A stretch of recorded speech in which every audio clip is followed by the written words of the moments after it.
Hello friends, मैं सुमिता स्वागत करती हूँ आप सभी का अपने चैनल पर। फ्रेंड्स, आज की वीडियो में हम देखेंगे बोट नेक डिजाइन। ये ब्लाउज का फ्रंट पार्ट मैंने पहले ही चैनल पर अपलोड किया है, उसकी लिंक भी मैंने डिस्क्रिप्शन में दे रखी है। अब हमें बैक पार्ट का मेजरमेंट लेते हुए बैक पार्ट की कटिंग और स्टिचिंग देखेंगे। तो देखिए, जितनी आपकी चेस्ट है, चेस्ट का 4 पार्ट करेंगे प्लस 1.5 इंच करते हुए कपड़े को फोल्ड कर लेना है और फोल्ड को अपनी तरफ करते रखेंगे और नीचे से एक लाइन ड्रॉ करते हुए कपड़े को हम सीधा कर लेंगे। अब तैयार ब्लाउज की लेंथ मेरी 13 इंच है, तो मैंने 1 इंच बढ़ा कर ली है। आपकी जो भी लेंथ आएगी उसे 1 इंच बढ़ा कर ही लीजिएगा। ये बोट नेक डिजाइन है हमारा, तो शोल्डर लिया है मैंने 6.5 इंच, आर्म होल लिया है मैंने 6.5 इंच। स्क्रीन पर दिए हुए मेजरमेंट के अनुसार मैं ये बैक पार्ट की कटिंग कर रही हूँ। आप चाहे तो अपना मेजरमेंट ले सकते हैं। अब चेस्ट हमारा 30 है, तो उसका 4 पार्ट आएगा 7.5 इंच और 1.5 इंच मार्जिन का। ऐसी चेस्ट की लाइन ड्रॉ कर लेंगे और 1 इंच पर हमें आर्म होल की गोलाई दे देनी है हल्के हाथों से। अब ये बोट नेक ब्लाउज है, तो शोल्डर को ऐसे 1/2 इंच डाउन कर लेंगे और ऐसे हमें तिरछी लाइन ड्रॉ कर लेनी है। अब हम कमर का मेजरमेंट लेंगे। कमर हमारी 26 आ रही है, तो उसका 4 पार्ट आएगा 6.5 इंच, 1 इंच बैक पार्ट की प्लेट्स के लिए और 1.5 इंच मार्जिन का। देखिए, जैसे हमने मार्किंग की है उसी के अकॉर्डिंग हमें बैक पार्ट को कट कर लेना है और मेन फैब्रिक के साथ कट करेंगे। मेन फैब्रिक कट करते वक्त 1/2 इंच बढ़ाकर ही कट कर लीजिएगा मेन फैब्रिक को। अब हमें नेक का मेजरमेंट लेना है। नेक विथ में रख रही हूँ मैं 3.5 इंच और पूरे नेक की लेंथ रख रही हूँ मैं 11 इंच और नीचे से 3.5 इंच लेते हुए ऐसे हम एक लाइन ड्रॉ कर लेंगे।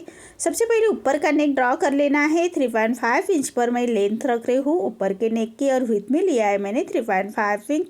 ऐसा चौकोन बॉक्स तैयार करते हुए बोट नेक का शेप दे देंगे। अब 1.5 इंच नीचे की तरफ लेते हुए एक लाइन और ड्रॉ कर लेनी है 3.5 इंच पर और नीचे एक चौकोन बॉक्स तैयार कर लेंगे। देखिए, इसी तरह से नीचे के चौकोन बॉक्स तैयार कर लेना है और ऊपर का जो नेक है वहाँ पर हमें राउंड शेप दे देना है। अब हमें नेक को ड्रॉ कर लेना है पेपर पेस्टिंग के ऊपर। तो नीचे का नेक हम पेपर पेस्टिंग के ऊपर ड्रॉ कर लेंगे। एज इट इज ऐसे सेंटर से रखते हुए ड्रॉ कर लेना है और 1 इंच का मार्जिन रखते हुए दूसरी लाइन भी ड्रॉ कर लेंगे बाहर की तरफ से।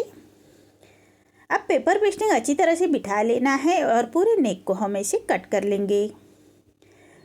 अब जो अंदर का नेक की लाइन है हमारी वो भी हमें कट कर लेनी है और अस्तर का फैब्रिक लेते हुए उसके ऊपर हमें पेस्ट कर लेनी है। अच्छी तरह से चिपका लेंगे आयरन करते हुए और जो एक्स्ट्रा फैब्रिक है उसको अंदर की तरफ पलटाते हुए पूरे कॉर्नर से हमें स्टिच कर लेनी है।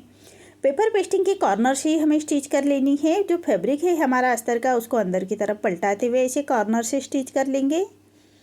देखिए, इसी तरह से नेक रेडी हो चुका है। अब ऊपर का नेक को हमें ऐसे कट कर लेंगे और मेन फैब्रिक के साथ अटैच कर लेना है।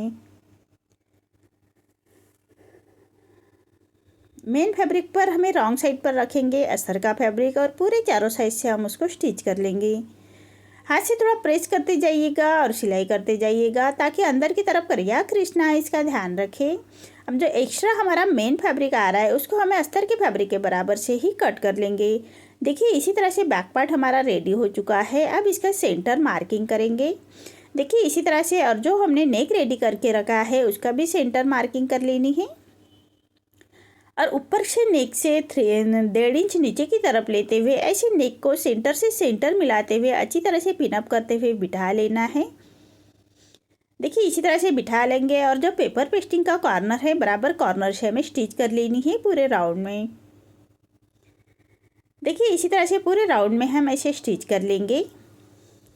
अब जो अंदर का फैब्रिक है उसको हमें ऐसे कट कर लेना है। देखिए, अंदर का फैब्रिक को एक पैर का मार्जिन रखते हुए हम ऐसे कट कर लेंगे। अब पूरे नेक को हमें ऐसे छोटे कट्स लगा लेने हैं। कॉर्नर बराबर कट कर लीजिएगा, सिलाई ना कटे उसका ध्यान रखें। कॉर्नर अच्छी तरह से पलटाने के लिए कॉर्नर को बराबर से कट कर लेना है और पूरे फैब्रिक को हम अंदर की तरफ पलटाते हुए उसके ऊपर से एक स्टिच कर लेंगे। आप चाहे तो आयरन करते हुए नेक को अच्छी तरह से बिठा सकते हैं। मैं कॉर्नर की एक फिनिशिंग की स्टिच दे रही हूँ। इसी तरह से पूरे नेक के ऊपर हम ऐसे फिनिशिंग के साथ एक स्टिच कर लेंगे कॉर्नर की। देखिए, इसी तरह से हमारा ये बैक नेक नीचे का नेक रेडी हो चुका है। अब हमें ऊपर का नेक रेडी करना है। तो मैंने ये उरेब में पट्टी ली है, तिरछी पट्टी ली है और एक पैर का मार्जिन रखते हुए पूरे नेक के ऊपर हम उसको अटैच कर लेंगे। अब पूरे नेक को हम ऐसे छोटे कट्स लगाएंगे, सिलाई ना कटे उसका ध्यान रखें। अब अस्तर का फैब्रिक पलटाते हुए उसके ऊपर से हमें स्टिच कर लेनी है। अब हम पट्टी को फोल्ड करते हुए ऐसे हम एक कॉर्नर के स्टिच कर लेंगे। देखिए इसी तरह से पट्टी को फोल्ड करते हुए कॉर्नर की स्टिच कर लेंगे और जो एक्स्ट्रा पट्टी आ रही है उसको हम ऐसे कट कर लेंगे। अब पूरे पट्टी को फोल्ड करते हुए क्रॉप स्टिच कर लेंगे। देखिए इसी तरह से हमारा ये नेक रेडी हो चुका है, ऊपर का नेक। अब हमें बैक पार्ट की प्लेट्स देते हुए बैक पार्ट की कमर पट्टी अटैच कर लेनी है। तो देखिए जो हमने बैक पार्ट की प्लेट्स के लिए 1 इंच छोड़ा था, उसी मार्जिन को कवर करते हुए हमें प्लेट से देंगे और साइड से फैब्रिक को ऐसे सीधा चेक कर लेना है। कम ज़्यादा हो तो ऐसे छाट लेंगे और कमर पट्टी अटैच करेंगे। तो सीधे में हमेशा कमर पट्टी के लिए सीधे में ही पट्टी लीजिएगा और 1/2 इंच का मार्जिन कवर करते हुए पट्टी को अटैच कर लेंगे और पूरे पट्टी को हम ऐसे छोटे कट्स लगाएंगे, सिलाई ना कटे उसका ध्यान रखें। अब पट्टी को पलटाते हुए पट्टी के ऊपर से हम स्टिच कर लेंगे और पट्टी को फोल्ड करते हुए ऐसे हम एक कॉर्नर की स्टिच कर लेंगे। अब जो एक्स्ट्रा हमारी पट्टी आ रही है रॉन्ग साइड से, उसको हमें ऐसे कट कर लेना है और पूरे पट्टी को फोल्ड करते हुए क्रॉप स्टिच कर लेंगे। देखिए इसी तरह से हमारा बैक पार्ट रेडी हो चुका है। अब सेंटर में लगाने के लिए हमें एक बटरफ्लाई जैसा फ्लावर रेडी करना है। तो देखिए लेंथ में लिया है मैंने 6.5 इंच और विड्थ में लिया है मैंने 5.5 इंच। ऐसा स्क्वायर में फैब्रिक कट किया है और उसको हमें मेन फैब्रिक पर राइट साइड पर रखेंगे। देखिए मेन फैब्रिक पर राइट साइड पर रखना है और पूरे चारों साइड से हम उसको स्टिच कर लेंगे। एक पैर का मार्जिन रखते हुए पूरे चारों साइड से हमें स्टिच कर लेनी है।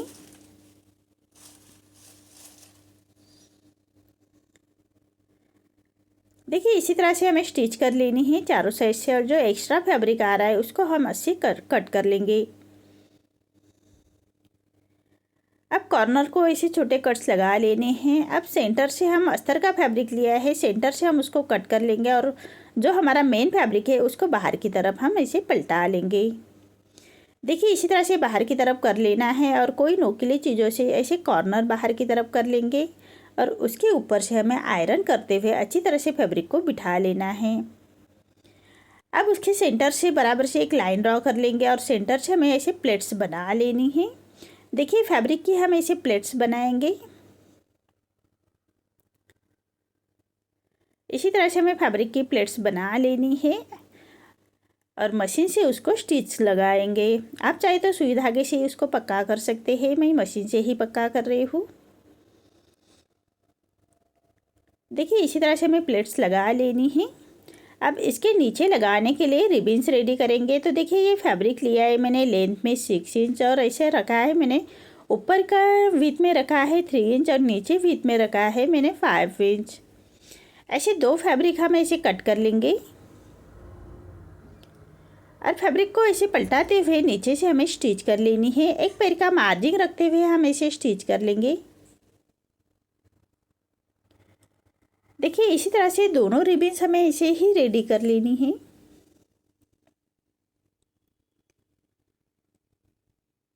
ऐसे 2 रिबिन्स हम रेडी कर लेंगे और हम फैब्रिक को ऐसे पलटा लेंगे। कोई नोकीले चीज़ों से ऐसे कॉर्नर को बाहर की तरफ कर लेना है। ऐसे दोनों रिबिन्स हम ऐसे पलटाते हुए उसको फिनिशिंग के साथ आयरन कर लेंगे।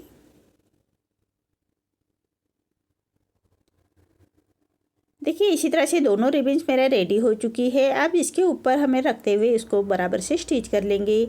अब बैक पार्ट का हमें सेंटर निकाल लेना है और सेंटर से बराबर से मार्क करते हुए उसके ऊपर हम ये रिबिन्स रखेंगे और उसको हम पक्की स्टिच कर लेंगे। देखिए इसी तरह से पक्की स्टिच कर लेनी है। बराबर सेंटर से रखते हुए हम इसको पक्की स्टिच करेंगे और जो हमने फ्लावर रेडी करके रखा है वो उसके ऊपर रखेंगे और शोपीस की बटन लगाते उसको कंप्लीट कर लेंगे।